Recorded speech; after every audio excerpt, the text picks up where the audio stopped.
Welcome back to the channel. I hope you all are having a fantastic day or evening. In today's story, OP found out his wife cheated on him after he put a hidden camera in their house, which showed her affair with her APOP. Then sent the video to his lawyer, and now his wife's life is a complete wreck. Now, let's get into today's story to find out what happened. I am a 27-year-old man and my ex-wife is 23.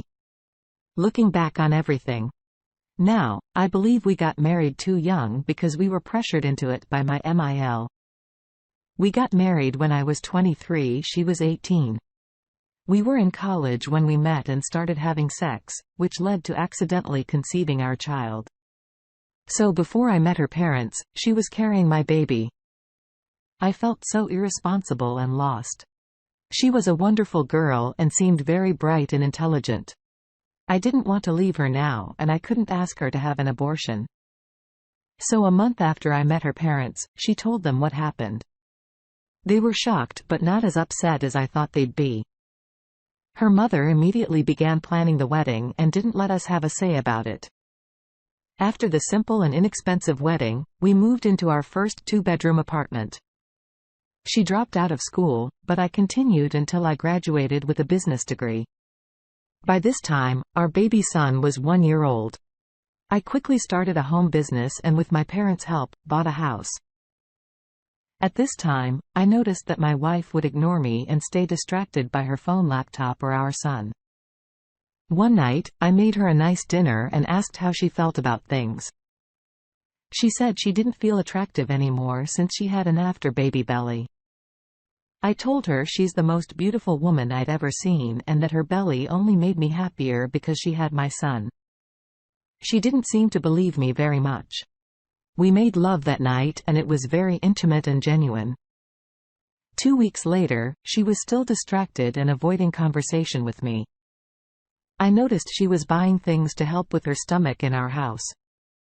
We only had 2 cameras, one in the nursery and one in my office. My wife didn't know about the one in my office. While I left the house one day to meet with a client, I got a notification on my phone. That motion was detected in the office. For some reason I felt nauseous when I saw this notification. It was like I knew something was wrong.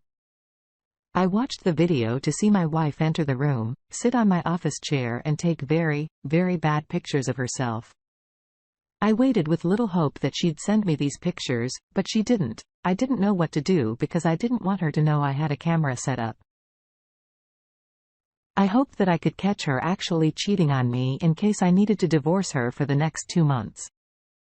I didn't say anything about her pictures. It was the hardest thing I ever had to do. And every time I looked at our son, I wondered who she showed herself to. It was painful. During the time I waited, I installed another hidden camera that watched the front door of the house. When I came home from another client meeting one day, my wife was especially happy to see me. This was odd. She paid me extra attention while we ate dinner together and avoided her phone altogether. I knew something was up immediately. And after she fell asleep, I checked the camera footage. I found the proof I needed while I was out. She let a man I've never seen before into her house. She went into the living room with him out of sight from the camera.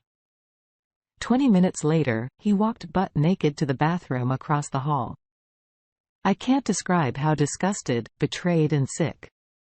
I felt that feeling still hits me sometimes to this day after I discovered the evidence. I wasted no time while my wife slept. I packed her a week's worth of clothes and even gave her some money when it was all ready. I woke her up and showed her the video. She was half asleep at first. But then her eyes were wide in panic. She immediately started to beg me for forgiveness and said that she didn't know what was wrong with her. She said she thought it would make her feel better. I asked if by it she meant cheating on me and sleeping with a man. She hardly knew. And to that she was silent. I told her our son was staying with me and she was leaving. She sobbed and cried. But it wasn't about her son staying with me, only that she didn't want me to divorce her. After another hour of that, I convinced her that she messed up and needed to listen to me. If there was any chance of patching things up. She finally left for her parents' house. And the next day I took my son with me while I filed for a divorce. I showed my lawyer the video I had and I didn't have to pay her a damn thing. During the court hearings, she tried to get custody and child support, but it was determined that she didn't have adequate living space for a child. So I was awarded custody. Whenever I see her, she looks at me like she loves me, which confuses me because she had the opportunity to be my wife. I am so sorry you had to go through that. She seemed to be facing some insecurities about her new body, but that did not mean she needed to seek the approval of other men. She had you as her husband and father of her child, and she should have taken your word to heart. Marriage is sacred and meant to be a bond between two people that grows stronger through the years, especially while raising a child.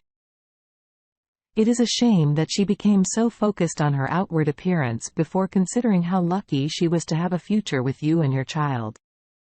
You did the right thing in filing for a divorce because it would have been impossible to trust her wholeheartedly after this. I wish you all the best as you recover from this change in life. Now, for today's second story, I met my ex-fiancée when I was 28, she was 24. We were at the same music festival with our own group of friends. She was with another girl and a guy, and I was with two male friends. One was my best friend who saw her from across the way and swore he knew her. We laughed at him and made him walk over there with us. But the joke was on me. As soon as I caught a glimpse of her, I fell in love. I could have sworn she felt the same way. And within 10 minutes of meeting, she gave me her number. We all spent the night together at the music festival and I arranged to keep seeing her as we dated. She mentioned that my best friend was talking to her too. I told her he was actually the reason we walked over to her in the first place. But that I was a far better dating choice. I made myself seem better and cooler than my friend. And at the very least it amused her. We continued to date for 8 months. And during that time, my best friend told me he started seeing someone. I was really happy for him, but mostly because I wanted my new girlfriend to myself. After a year and a half of dating, I was sure I wanted to marry this woman. She was everything I'd hoped for in a lifetime partner. She played the piano and I played guitar. We wrote music together and could talk for hours about the things we had in common or disagreed on. At one point I couldn't take it anymore. And I proposed. I knew we'd be planning the wedding for at least a year, which would give us more time to grow closer. This notion made me want to bring her around my friends. I figured I kept my fiancé and best friend apart long enough and that it would be great to go on a double date when I asked her how she felt about it. She got really weird. She told me she didn't want to see him because he used to have feelings for her. She also added that she didn't want us to compare relationships while on the double date. That made sense to me. But I did mention it had been over a year now and that he told me he was happy with his new girlfriend. She still disagreed with the idea. I was pretty set on getting my best friend to hang out with us. It felt a terrible idea to get married to her while she refused to be around my best friend. What if I wanted him to be my best man? I decided to ask him how he felt about going on a double date. He asked what my fiancé said when I asked her and I lied to say that she agreed to it. After that he hasn't agreed to meet at a restaurant since her phone was broken. My girl's Facebook Messenger was logged into my phone. I got a notification that he messaged her asking if they were going to talk to me about something. This seemed highly suspect. I replied as much like her as I could manage, telling him it would be the best thing for everyone. I held my breath until he replied, in agreement. We got a table for two at the restaurant since I tried to keep my fans from catching on. As soon as my best friend entered the restaurant, her skin turned pale and she looked at me. She started stammering as he got closer, wondering what was going on. I played dumb until he got to the table and I asked, "Where's your date?" He looked at my Frances like she was supposed to say something and she looked at him like she was indescribably mad and confused. Finally, he said I must know something otherwise he wouldn't be there. Her head dropped into her hands as my best friend explained that they'd been seeing each other and having sex the whole time we were dating. My jaw dropped. I had not expected this level of betrayal from either of them. I screamed something, although I don't remember what, and left the restaurant on the way out. She tried to follow me. I could hear her yelling that she chose me, but I left her there over the next week.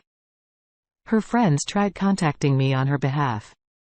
They said things like she was sorry, she was torn between the two of us, but decided I was the one for her, and other bullshit. Eventually all contact with her friends stopped.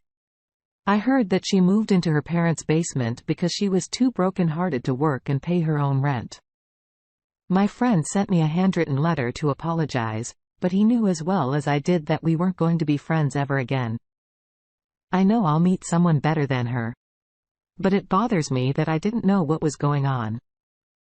I feel like the one who lost the most. I am very sorry to hear this happen to you. Sometimes it's impossible to know what's going on until it's right in front of you. I know you'll have lots of opportunities to find friends and meet the love of your life. We are each only in control of ourselves and manage our own karma. Be patient, wise, and honest with the next people you meet. I bet you'll be blessed enough to find people who understand where you're coming from and earn your trust patiently. It was extremely lucky that you found this out before the wedding and didn't have to go through years of marital betrayal. Try to look at the bright future ahead of you and always follow your heart. Thank you for taking the time to listen to today's stories. If you enjoyed listening, please feel free to like and subscribe. If you haven't already, also comment below with your thoughts on today's stories. If there is a story you would like to share with me about your own situation or someone else's, then please do not hesitate to contact me.